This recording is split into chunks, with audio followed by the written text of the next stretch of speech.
अब देखो आज की हमारी समाज की धारा किधर बहती जा रही।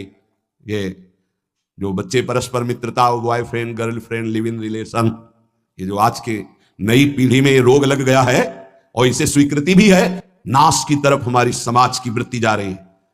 जहां संयम, जितेंद्रियता, ब्रह्मचर्य, परम पवित्र शरीर, फिर पाणिग्रहण और आदि आदि आदि, वहां कोई धर्म शास्त्र का भय नहीं, कोई गुरुजनों का भय नहीं, कोई भगवान का भय नहीं। शास्त्र हमारा प्रधान कानून है।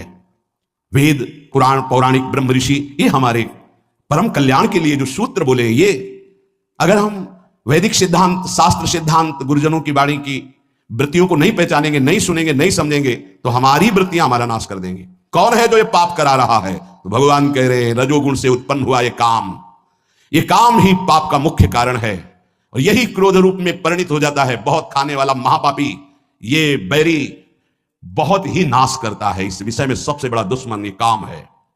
ये रजोगुण से उत्पन्न हुआ है, ये राग से काम उत्पन्न होता है। बहुत बहुत इसको सीमा में किया गया है।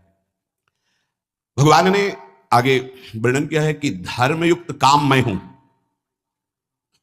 भगवान धर्मयुक्त काम मैं हूं।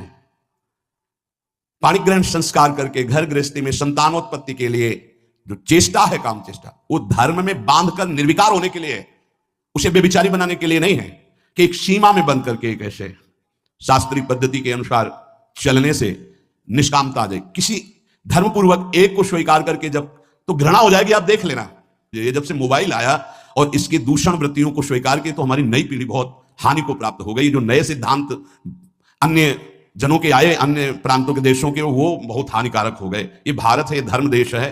शांति प्राप्त करने के लिए विदेशी जन भी हमारे धर्म गुरुओं की शरण होते हैं, हमारे देश के सिद्धांत, धार्मिक सिद्धांत को स्वीकार करते हैं। देख लीजिए, धोती, चोटी, माला वो धारण करते हैं और उनका उतरेल हम धारण करते हैं। फिर फटे यहां से पैंट, जान दिख रहे। अरे सिल्लू भाई बोले नहीं, वो बड़े आदमी का फैशन है। वाह भाई, गांव में तो अगर कहीं फट जाता था तो कहते तुम्हारा कपड़ा फटा सिल्लू भाई, तो चलो गरीब आदमी वो सिल लेता था। आज बड़े आदमी होके फाड़ के घूमते हैं। नहीं, यहां से एक दो बार तो हमने भी पूछा तो फिर इन लोगों ने बताया टोकना नहीं। क्यों? बोले ये फैशन है। तो हमें लगा कि अच्छा, हम तो कहने वाले थे भैया तुम्हें पता है तुम्हारा पैंट फट गया है। अरे शरीर ढकने के लिए वस्त्र है, वस्त्रों का प्रयोग। यहां फटा, यहां फटा, जितना फटा उतना बड़ा आदमी। तो हमें लगता है कि ये तो बहुत मतलब विचित्र कोटि की बुद्धि है। कपड़े पहने जाते हैं तन ढकने के लिए, फट गए तो सिल लिए जाते हैं। बोले जितना फटा उतना महंगा। वह बुद्धि भ्रष्ट है। भी तो आप जाके बाजार में फटा कपड़ा लाते हो और पहनते हो। अब नवीन बोले विदेशी, मतलब तो हमें लगता है कि हमें अपने भारत देश का जो धर्म है वो शांति प्रदान करता है। क्योंकि शांति लेने के लिए आप काशी में जाइए, आपको लाखों विदेशी जन मिलेंगे जो धर्म गुरुओं के चरणों में बैठ करके हमारे मोक्ष सिद्धांत को, ये सिद्धांत कहीं नहीं मिलेगा आपको। जीवन मुक्तता, परमहंस अवधूत मोक्ष पदवी या भगवत प्रेम, ये आपको यहीं मिलेगा। नहीं, नर्क स्वर्ग की बात है, इसके आगे तक की कई बात नहीं है। अगर मोक्ष पदवी, जीवन मुक्तता, तो ये यहां की बात है। ये काम बचपन से जहां थोड़ी चेतना जागृत हुई तो ये राक्षस सवार हो जाता है बुद्धि में। अब भय धर्मशास्त्रों का, गुरुजनों का, समाज का, तो इस राक्षसी प्रवृत्ति को शासन में रखा जाता था। अब वो भय नहीं रह गया। हम कहते हैं अगर मित्रता करो तो आजीवन निर्वाह कर ले जाओ उस मित्रता को। चलो भाई, भगवान जैसा युग धर्म के अनुसार तो कम से कम एक का जीवन स्वीकार किया तो आजीवन उसी को स्वीकार करे रहो। ये काम एस क्रोध एस रजोगुण समुद्भवा, रजोगुण से उद्भव प्रकट होने वाला ये राग, ये काम ही महान पापी है जो क्रोध रूप में परिवर्तित होकर के नाना प्रकार के हिंसा द्वेष प्रकट कर देता है।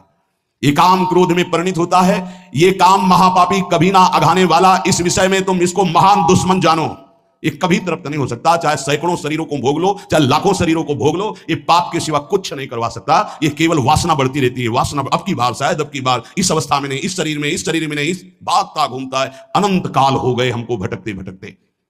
इसको समझना है। हमारे अंदर जो भोगों में सुख बुद्धि बैठी है, हम चाहते हैं बाहर से कि पाप ना हो, पर अंदर से चाहते हैं कि सुख है, इसलिए हम भ्रष्ट हो जाते हैं। इसलिए हम नाना प्रकार के पाप कर बैठते हैं। इसलिए ना चाहते हुए भी हमसे हिंसा, पाप आदि दोष होते हैं। इस विषय पर विचार करें। कोई भी पाप करने वाला भगवत मार्ग का चिंतन, अनुसरण करने की सामर्थ्य खो देता है। यदि सत्संग मिले तो पुनः हिम्मत बनती है, हम आगे बढ़ते। तो सत्संग मिला, हिम्मत बनाओ, अवलो नशानी अवना नशयो, जो हुआ सो हुआ, आगे से सावधान होकर हम इस पर विजय प्राप्त करने आए। देखो, जैसे कोई हार गया तो घृणा बुद्धि से नहीं देखना चाहिए। साधक है, युद्ध है, उसको प्रोत्साहन देना चाहिए, ना कि निराश करना चाहिए। आप सब साधक हैं, आप सब भगवत मार्ग के पथिक हैं।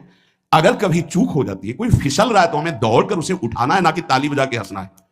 ये बहुत बड़ा शत्रु है। किसी को कभी भी चूक हो जाने पर फिसल सकता है। हमको रोकना है, हाथ पकड़ना है, गले से लगाना है, दुलार करना है, उसको आगे बढ़ाना है, ना कि ऐसा